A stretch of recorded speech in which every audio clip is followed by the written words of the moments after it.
नमस्कार, मी Saddam Hussain Mulla. SM network प्रस्तुत Ichalkaranji news time मध्ये आपले सहर्ष स्वागत आहे. पाहूया आजच्या ठळक घडामोडी. इचलकरंजी महानगरपालिका निवडणुकीच्या पार्श्वभूमीवर प्रभाग क्रमांक 3 मधून भारतीय जनता पार्टीचे अधिकृत उमेदवार राजू शंकर चव्हाण यांनी आपला उमेदवारी अर्ज अत्यंत साध्या व शिस्तबद्ध पद्धतीने दाखल केला.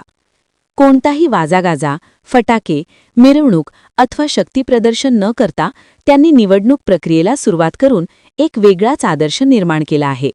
यावेळी मोजकेच कार्यकर्ते व पक्षाचे पदाधिकारी उपस्थित होते. सर्वसामान्य नागरिकांच्या प्रश्नांना प्राधान्य देत शांत, विकासाभिमुख राजकारणावर विश्वास असल्याचे राजू चव्हाण यांनी यावेळी सांगितले.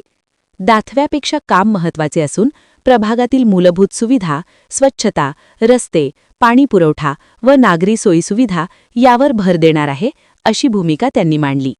साधेपणातून जनतेशी नाते जोडण्याचा प्रयत्न राजू चव्हाण यांनी केल्याने प्रभागात सकारात्मक चर्चा सुरू झाली असून आगामी निवडणुकीत त्यांची उमेदवारी लक्षवेधी ठरण्याची शक्यता व्यक्त केली जात आहे.